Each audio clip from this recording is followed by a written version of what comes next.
মুখ্যমন্ত্ৰীৰ বক্তব্যই আউল লগাইছে উপ নিৰ্বাচনৰ প্ৰাৰ্থিত্ব প্ৰত্যাশীৰ অংকত। উপ নিৰ্বাচনক লৈ জল্পনা কল্পনা নকৰিবলৈ ক'লে খুদ মুখ্যমন্ত্ৰীয়ে। ৰাজ্যৰ 5 বিধানসভা সমষ্টিত নহবও পাৰে উপ নিৰ্বাচন।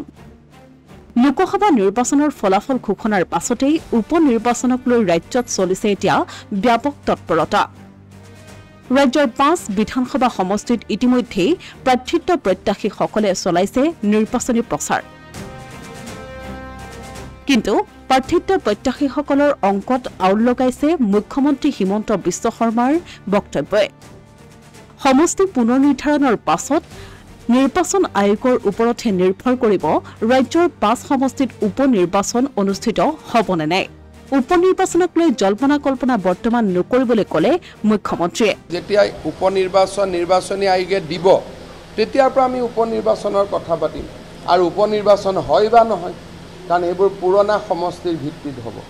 যদি ইলেকশ্যন কমিশ্যনে সিদ্ধান্ত কৰে যে পুৰণা সমষ্টিৰ ভিত্তিত ইলেকশ্যন পতা আমাৰ দিগদাৰী, গতিকে আমি উপ নিৰ্বাচন নাপাতোঁ, তেনেকুৱাটো হ'ব পাৰে। সেইকাৰণে এতিয়াই জল্পনা কল্পনা কৰাৰ পৰিৱেশ এটা অহা নাই। উল্লেখযোগ্য যে মুখ্যমন্ত্ৰীৰ এই বক্তব্যই উত্থাপন কৰিছে বহু প্ৰশ্নৰ। কাৰণ যদি নিৰ্বাচন আয়োগে সমষ্টি পুনৰ নিৰ্ধাৰণৰ ভিত্তিত উপ নিৰ্বাচন অনুষ্ঠিত কৰে তেন্তে বহুকেইজন ৰাজনৈতিক নেতাৰ দিছপুৰলৈ অহাৰ আশাত পৰিব চেঁচাপানী। সকলো নিৰ্ভৰ কৰিব এতিয়া নিৰ্বাচন আয়োগৰ ওপৰত।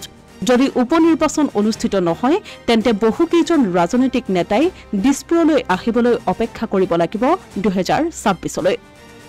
Asomiya Pratidin digital desk.